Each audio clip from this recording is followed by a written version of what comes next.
The outlook on interest rates. Federal Reserve officials will meet this week to discuss whether enough is being done to contain inflation. We are not expecting interest rates to move higher this week. Treasury Secretary Steven Mnuchin weighed in when I sat down with him exclusively last night. The market expects that the Fed is going to raise interest rates. So again, I'm going to respect the Fed independence and not comment on what they do. But the issue is not whether the Fed raises rates or not. The question is, do they raise rates faster or slower than what are the market expectations? I think we are well on our way to our goal of sustained economic growth, and we couldn't be more confident in that. Joining me right now is the Executive Vice President and Chief Investment Officer for MetLife and the President of MetLife Investment Management, Steve Goulart. Steve, good to see you. Thanks for joining us. Thanks, Maria. Do you agree with that? I said to the Treasury Secretary, look, there's this narrative going around right now that things are going to slow down pretty considerably at the end of 19 going into 20. But he was pretty adamant that we are looking at what he said is a fabulous economy and that 3% sustained growth is going to keep up. What do you think? We're pretty much in line with that. I think when we look at the overall economy, we're very comfortable with a 3% growth rate target. We do think that's achievable. There are a lot of underlying strengths still in the economy. Corporate earnings are strong. Tax reform has been a big boost to the economy. So we're very positive about that. And when we look at the Fed and expectation of rate hikes, as predominantly a fixed income investor and fixed income asset manager, we're very concerned about the path of interest rates, of course. And we do see those two hikes that the Fed sort of telegraphed as being likely for this year. So that's our expectation. I have a feeling the Fed is also noting some of the weak spots, like the weak consumer, like the idea that, we're looking at growth and the business sector doing really well, but the consumer is still saving rather than spending.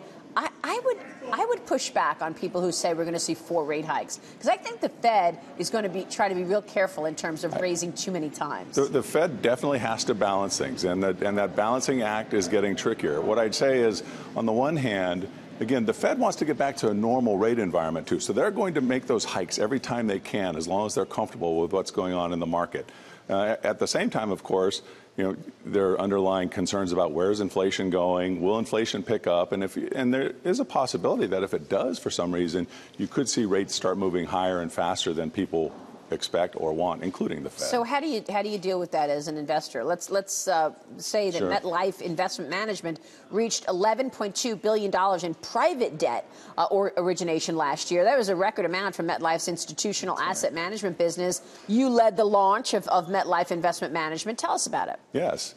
Well, we started this just over 5 years ago now, and what we looked at that point in time in the market, go back 5 years ago, we were still very low interest rates. Investment opportunities didn't seem that attractive. We looked at the capabilities that we had to originate private assets and things like corporate private placements, infrastructure debt, commercial mortgages, real estate equity. Those were things that were very attractive in the market given the overall investment landscape. We launched the business on that basis. Over the last 5 years, we've built that piece of the business to over $50 billion in assets under management. And then we've expanded our asset management business to include more public fixed income institutional investment capabilities too. Last year we acquired Logan Circle Partners, which is a very strong, great track record, good team, specializing in long, medium-term, and short-term duration fixed income. So it's really helped us jumpstart the entire asset management platform, again, focused on institutional fixed income and real estate. How long is the holding period for things like that? I mean, do you tend to hold on to private securities or private debt longer than you would in terms of public? Sure. And in fact, as an investor, when we go into it, we're actually looking to hold to maturity on these. So you're looking at private placement corporate debt or infrastructure debt that could be anywhere from 5 to 15 or even longer, 20 years. And as an insurance investor, we're always looking for long-term investments, so that makes sense. But even as we're offering these for our institutional clients on the investing side, the holding period, the investment period, is generally assumed to be the entire term of the investment. So let me ask you about the broader story in terms of rates. I mean, the market sells off all the time when we see 3% on the 10-year. Do you think that's appropriate? I mean, what 3% was great like 10 years ago. I mean, now we're worried about 3%. Well, you start with, what are the two main factors? What's the real growth rate and what's the inflation in the economy? So if you put those pieces together, it does seem like it's sort of a natural rate. Now, again, what could move it is, do we see higher sustained growth? But again, we're in the camp, as I mentioned before, we think 3% is a pretty realistic target for us right now. Inflation still seems to be fairly mild. So our expectation is we think the 10-year will probably get to the range of 3.25 by the end of the year. And again, hopefully the economy will stay on this sort of steady path, and we'll continue to see further rate hikes. Has technology enabled any of this? You know, many firms are also investing in things like artificial intelligence, trying to get a competitive edge, investment products becoming cheaper. You're speaking at a panel today at the Milken Conference here to talk about the future of asset management and whether or not that includes technology. What's your take? Technology is significant on just about anything in any industry today, and certainly even in asset management. And you can name the number of firms that have come out with announcements on the tens of millions of dollars they're investing in technology, and particularly in artificial intelligence. It is critical. I think I look at what we've done ourselves in really building up our technology and our platforms over the last 5 years. It's significant.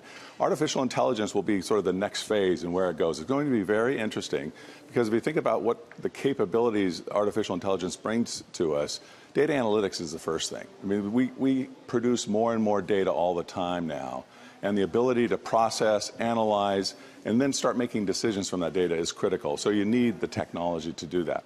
The second piece of it, though, starts moving into decision-making and how will technology and artificial intelligence enable decision-making. I'm of the view that at least for the near term or intermediate term, we're in a man-plus-machine environment where machines will assist in decision-making, but probably, at least in investment management, won't be doing it on their own for the most part.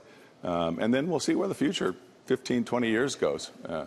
So how does the asset management business look different to you in 5 years?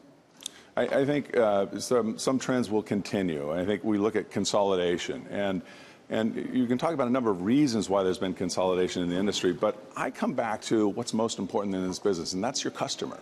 So what do your customers want? What are their preferences? And I think about it from the institutional perspective. I mean, again, they're looking for a broad range of opportunities in fixed income across a full range of asset classes, and willing to look into liquid assets, less liquid, illiquid assets, in order to achieve their goals. And most of them are like us, the pension funds and other insurance companies, long-term investors, making sure that they can achieve the goals that they want and the payments that they're going to need to make to their retirees and annuitants in the future. So I think it's all about what does a consumer want. You've seen consolidation because I think different asset managers continue, probably consolidating. They needed to build out their menu, but they also need to build out their distribution to access all pieces of the market. So I think we'll see consolidation continue. I think we'll see technology continue to be critical in the markets, and within that, this pursuit of private assets, where we've seen virtually every asset manager make some sort of foray into the private asset market. Really interesting stuff. Steve, great to have you on the program. Thanks for having me. It's been a pleasure. Thanks so much. And to you, Steve Goulart from MetLife, joining us.